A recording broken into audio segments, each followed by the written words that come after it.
আজ রাজধানীর শেরেবাংলা নগরে শ্বেতপত্র কমিটির সংবাদ সম্মেলন অনুষ্ঠিত হয়। এই সম্মেলনে শ্বেতপত্র কমিটির প্রধান ডক্টর দেবপ্রিয় ভট্টাচার্য বলেন, বাংলাদেশে উন্নয়ন বাজেটের 40% অর্থ তছরূপ হয়েছে। সেই সঙ্গে দেশের 10% মানুষ দেশের 85% সম্পদ ভোগ করেছেন।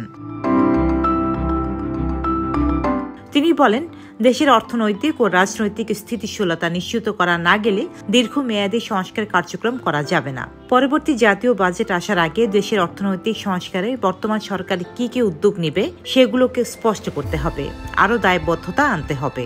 আপাত দৃষ্টিতে মনে হচ্ছে এই সরকার 5 বছর দায়িত্ব থাকবে না, তবে অন্তত আগামী 2 বছরের কর্মপরিকল্পনা সামনে থাকতে হবে।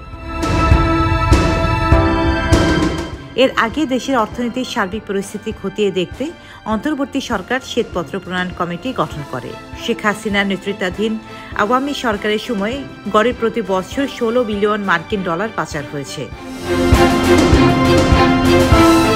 শ্বেতপত্র প্রণয়ন কমিটির প্রতিবেদনে প্রতিটি খাতে লুটপাট ও দুর্নীতির চিত্র উঠে এসেছে। গত আওয়ামী লীগ সরকারের আমলে বিভিন্ন খাতে দুর্নীতি ও লুটপাটের বিস্তারিত চিত্র তুলে ধরা হয় ওই প্রতিবেদনে।